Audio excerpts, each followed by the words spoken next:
St. Teresa's College, Autonomous Ernakulam, welcomes you to the 5-day FTP program on Fine-Tune Your Research Planning using online research tools. Darshan. Hello everyone. In this video, I will be discussing about the activities which are considered as unethical in research and publication. Agenda includes scientific and publication misconducts. If we want to know what research ethics are, then we should also know the unethical practices in research and publication. Broadly, we can categorize the unethical practices as scientific and publication misconducts. Scientific misconduct. First one is fabrication of data. It is the act of inventing data or results without actually measuring them or acquiring them through investigation. If you use data or images from other past research and present them as newly discovered data, it is considered as data fabrication. Also, if we enter similar numbers to retain statistical significance, it is data fabrication. Falsification of data. Data falsification is the act of manipulating research materials, equipments, or procedures, or changing or omitting data without reasonable justification, such that the results are not accurately reflected. Examples of data falsification include unjustified modifications to the data records in lab notes, reporting fraudulent details of experimental procedures, dishonest presentation of the study content in an abstract for an academic presentation, etc. Next one is competing interest. When an investigator, author, editor, or reviewer has a financial or personal interest or belief that could affect his or her objectivity or inappropriately influence his or her actions, a potential competing interest exists. Competing interest can exist as a result of personal relationships, academic competition, or intellectual passion.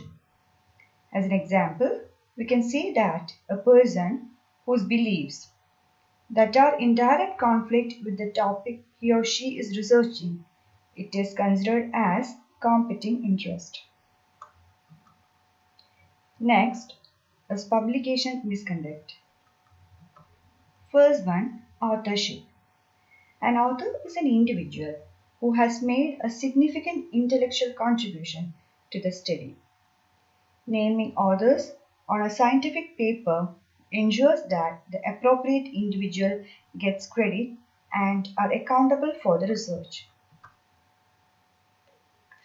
Citation. Citation formatting and style guide differ by the type of academic journal and university. Basically, journal citations require the name of the author, year of publication, article title, volume, and page numbers of the journal. Unpublished data or information must also be indicated with a citation. Reference to the contents presented by the speaker of a conference must also be cited. Failure to do so results in idea plagiarism. Next topic is plagiarism. It is one of the most common types of publication misconduct. Plagiarism occurs when one author deliberately uses another one's work without permission, credit, or acknowledgement. Plagiarism takes different forms from literal copying to paraphrasing someone else's work. There are different types of plagiarism, such as self-plagiarism, idea plagiarism, text plagiarism, etc. Self-plagiarism.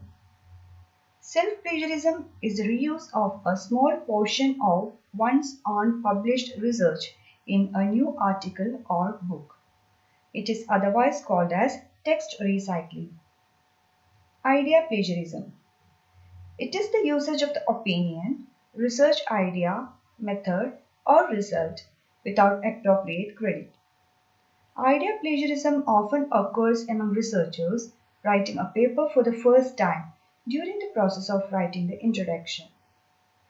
When the researcher develops ideas proposed in another paper while explaining the background information of his research topic in the introduction, if he does not cite the original sources, readers may mistake the argument as that of the researcher, which then results in idea plagiarism. A more serious form of idea plagiarism is the act of taking the hypothesis or the main idea from the work of another person and presenting the paper as if he or she is the first person to come up with the idea.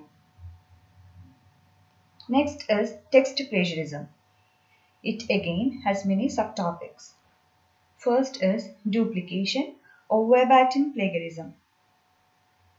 Duplication is the act of using a majority of another one's work word for word. Most duplication without appropriate citation is an intentional act of misconduct. Next is inappropriate paraphrasing or summarizing. When introducing the work of another person, a writer must make use of paraphrasing and summarizing so that another person's idea is introduced without copying it word for word.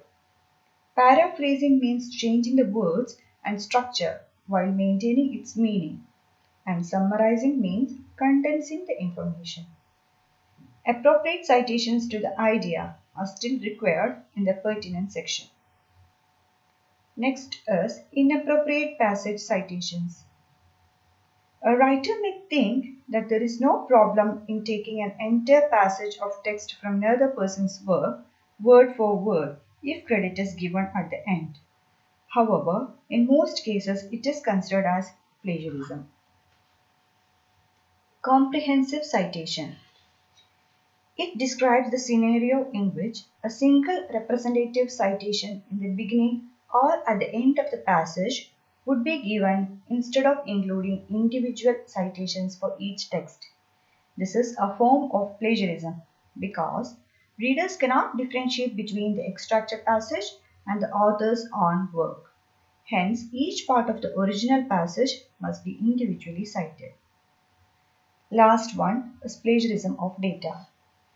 Plagiarism of data is an act of taking credit for another person's data, such as image, table, figure, etc. This falls under the act of data fabrication because the researcher has not produced the data himself through experiments or research. Another form of publication misconduct is duplicate submissions or multiple submissions. Multiple submission means sending a manuscript to more than one journal at the same time.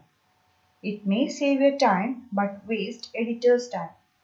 The editorial process of your manuscripts will be completely stopped if the duplicated submissions are discovered.